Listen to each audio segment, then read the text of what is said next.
Hello viewers, in this video I will discuss about the structure of metamorphic rocks. First I will talk about the outline.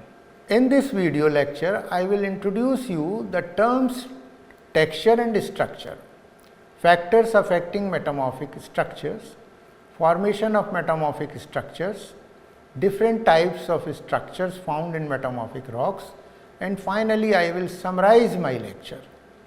Let us discuss about the introduction. You know that texture is used to describe the size, shape and arrangement of grains within a rock.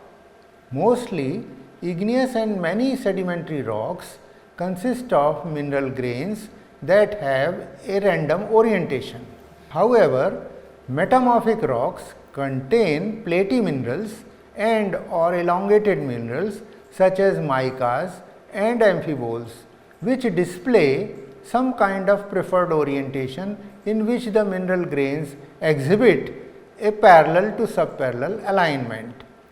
What is structure? Structure is metamorphic rocks are a product of unbalanced directive forces and various interrelated textures are present in the rock unit. The term texture denotes the basic fabric of the rock made by the constituting minerals, whereas structures are geometric elements made over these textures. Thus, the term structure includes features on a large scale, or on outcrop scale, or on the hand specimen scale, or even at a regional scale. On the contrary, the term texture is used for the features at a small scale, which is from microscopic to hand specimen scale. The texture is basically a mutual arrangement and mutual agreement of minerals in the rock unit. Their shape, size and growth are the responsible factors for the development of a certain texture. So, rocks show varied textures and structures and vary from microscopic scale to very large scale. Rocks contain platy and elongated minerals. Platy minerals, for example, micas and amphiboles, mostly they show preferred orientation. In case of structures formed by unbalanced directive forces and made structurally or mineralogically, depend on kinematic and thermodynamic changes in protolith. What is the importance? Crustal dynamics and evolution can be very well understood with the help of textures and structures. What are the factors affecting metamorphic structures? They are as follows. Factors that control metamorphic mineral content, textures and structures are: number 1 or first, protolith composition; number 2, temperature during metamorphism; number 3, pressure during metamorphism; number 4, tectonic forces; number 5, chemical fluids; number 6, time. Formation of metamorphic structures. Most common processes are recrystallization, phase change, metamorphic reaction, pressure solution. Grains become shorter in one and elongated in another direction. Number 5, plastic deformation. Structures in metamorphic rocks. First, foliation, which is layering planar preferred orientation of aligned alternate platy felsic and mafic minerals, that forms foliation. Whereas number 2, lineation, the sets of almost parallel lines from linear fabric. Here I am showing you slaty cleavage, granulation cleavage, fracture cleavage, termed as foliation in this diagram.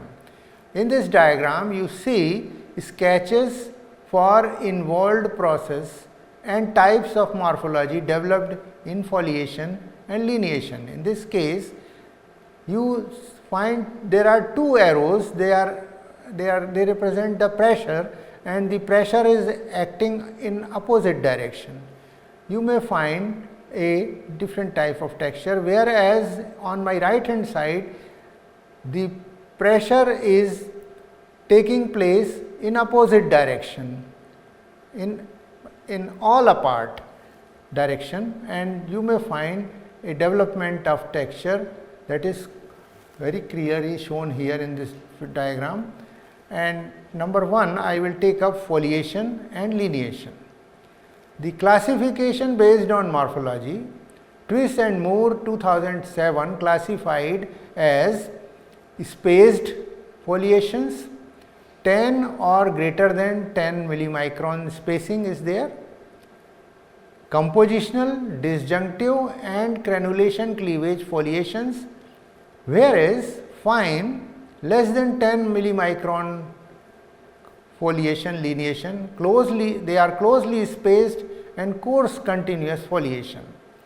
Morphological classification of foliation is shown in this table. In this case, you may find these two types of foliations, spaced and continuous foliations, compositional, disjunctive, crenulation, fine and coarse. All these types, the first three compositional, disjunctive and crenulation, they belong to spaced type of foliation and cleavage, whereas fine and coarse, they belong to continuous type of foliation and cleavage. See on the right hand side, morphological classification scheme for lineation. You may find there are two basic types of lineations, structural and mineral lineation. Structural lineation is further classified into discrete and constructed, whereas mineral lineation is classified into two subcategories, polycrystalline and mineral grain. The compositional foliation marked by layers or laminae of different minerals. Disjunctive foliation, they are thin cleavage marked by oxides and aligned platy minerals. Crenulation foliation, formed by axial planes of microfolds, develop on pre-existing foliation. Slate and schist have fine and coarse continuous foliation respectively. Some of the most common rock, for example, phyllites, schist and gneisses. Types of foliations. I have told you about types of lineation, and now there are types of foliation. A. Compositional layering. B. Preferred orientation of platy minerals. C. Shape of deformed grains. D. Grain size variation. E. Preferred orientation of platy minerals in a matrix without preferred orientation. F. Preferred orientation of lenticular mineral aggregates. G. Preferred orientation of fractures. H. Combination of the above. All these types of foliations have been shown in the figure on my right hand side with and denoted by A, B, C, D, E, F and G. Now, proposed mechanism for the development of foliation. A, which is also shown in the figure on my left hand side, before deformation and after deformation. A, mechanical rotation. B shows preferred growth normal to compression. C shows grains with advantageous orientation grow, whereas those with poor orientation do not or dissolve. D, mineral changes shape by ductile deformation. E, pressure solution. F, combination of A and E. G, constrained growth between platy minerals. H, mimetic growth following an existing foliation. Beginning with randomly oriented planar or linear grains have been shown here with equidimensional crystals. Beginning with pre-existing foliation, shaded figures represents an initial shape and the resulting strain ellipsoids. on my left hand side. A is original fabric, B is also shown here, and C is also shown here. That after the shearing, development of foliation by simple shear and pure shear, the flattening of the grains is shown on my right hand side. Types of lineations. A. Preferred orientation of elongated mineral aggregates is shown in A diagram, whereas B diagram shows preferred orientation of elongated mineral, that is B type preferred orientation of elongated minerals. C. Lineation defined by platy minerals is shown in figure C. D. Fold axis, especially crenulation type, is shown in figure D. E. Intersecting planar elements is shown in figure E. Types of fabric elements that define a lineation from, it is taken from Turner and Wees Structural Analysis of Metamorphic Tectonics. Structural lineation shows selective orientation of linear structures and formed from planar structures. For example, intersection of two foliations give rise to crenulation hinge lines, Boudin lines, Slickens lines, and Mullins. It is a discrete or orientation of discrete subjects, for example, oids, pebbles, and fossils, and constructed types. Mineral lineation formed by parallel arrangement or parallel alignment of minerals, for example, amphibole and sillimanite. In crenulation cleavage is shown in A and B, mineral lineation is shown in B diagram here in this video. Number 2, slaty cleavage. Strong parallel foliation of fine platy clays and micas impart strong cleavage, for example, slate and phyllite. Chlorite mafic protolith, low grade metamorphism develops cleavage, but die out in high grade. Compression causes clay flakes to align right angles to compression direction. Foliation is a plane of weakness. In this diagram, I am showing slaty cleavage growth in a sedimentary protolith, shows alignment of platy minerals, which is shown with black color in yellow background. Here is the diagram. It shows the symmetrical crenulation cleavage in amphibole quartz rich schist. Another diagram where asymmetrical crenulation cleavage in mica quartz rich schist is shown here. Next is number 3 is cystose structure. Cystose structure is a foliated structure formed by mineral growth. Foliation plane, that is a planar structure with medium to coarse grained mineral alliance, whereas cystosity is mica longer axis oriented at right angles to stress direction. Mica schist, kyanite, sillimanite, sterolite part of foliation plane. See here, there are two diagrams. The left hand side diagram, which shows the polished section, shows cystose structure.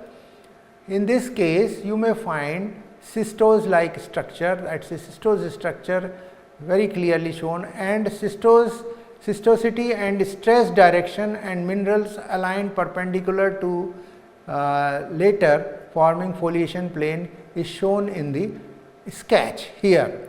The black color line shows cystosity in the white background, and you have a quartz feldspar and you have a preferred orientation of silicate rocks, sheet silicates.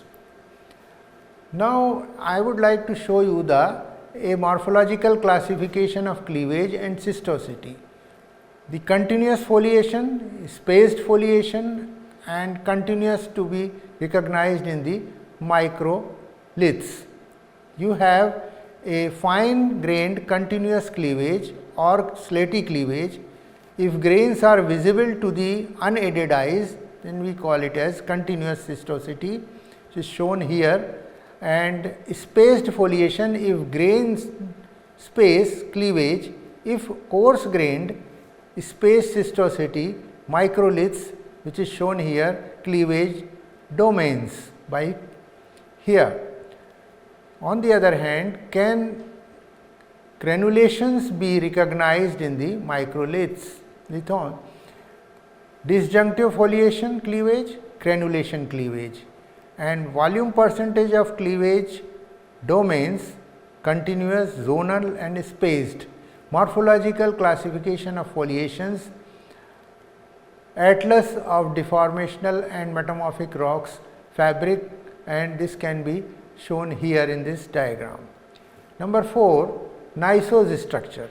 Alternate light, that is felsic, medium to coarse grained quartz, and dark colored mafic, for example feldspar, pyroxene, hornblende, irregular bands, which gives like a stripped like structure with granulose texture. Bands formed by segregation. Rock is known as gneiss.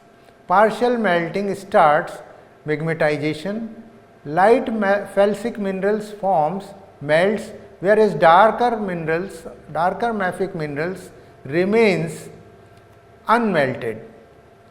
Here is the diagram or photograph which shows gneissic anorthositic amphibolite in this field photograph. Next is hand specimen, shows bands in gneisses. This is on my left hand top diagram. Then you have a stress led to formation of irregular bands. It's a hand sketch drawn here. The gneissic band shown with black color in a white background, and you have a quartz and feldspar, and you have a black colored, dark colored minerals in this diagram. Again, I am showing increasing intensity of metamorphism.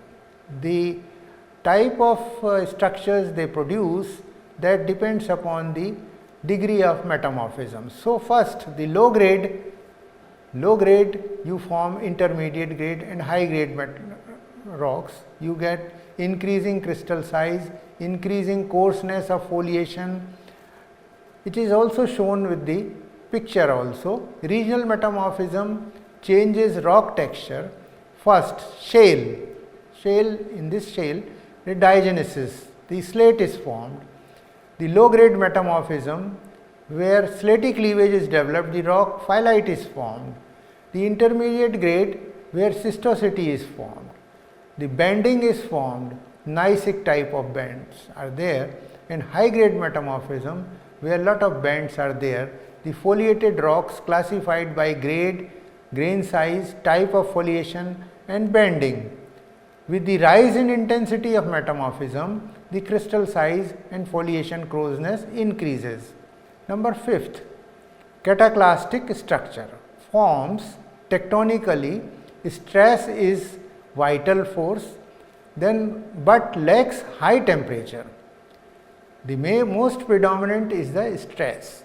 Mineral shattered due to shearing, forms against pressure along fault zone, shearing of soft minerals forming powder, while resistant minerals shattered and form breccias. Owing to sliding minerals get powdered minus crystals, that resultant texture is porphyroclastic texture. High shearing causes high temperature rise and forms mylonite. In this diagram, I am showing a sketch shows process of cataclastic metamorphism. A, granular flow rock fabric, pre-deformation, post-deformation, whole rock shows cataclastic structure. Whereas on my right hand side, microstructure of mylonite texture is shown in this diagram. Number 6, pseudotachylite. Prefix pseudo means akin to dark color. Fine grained basalt glass or tachylite derived from glass devitrification.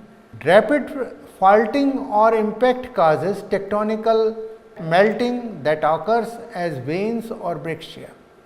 Tectonic breccia. This breccia is basically tectonic breccia. The significance is paleoseismic study. They are the paleoseismic indicators or earthquake indicators.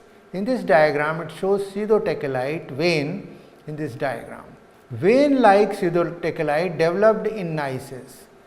Then viewers, let us summarize what we have studied in the previous slides. Let us summarize what I have discussed in this video. Texture is used to describe the size, shape and arrangement of grains within a rock.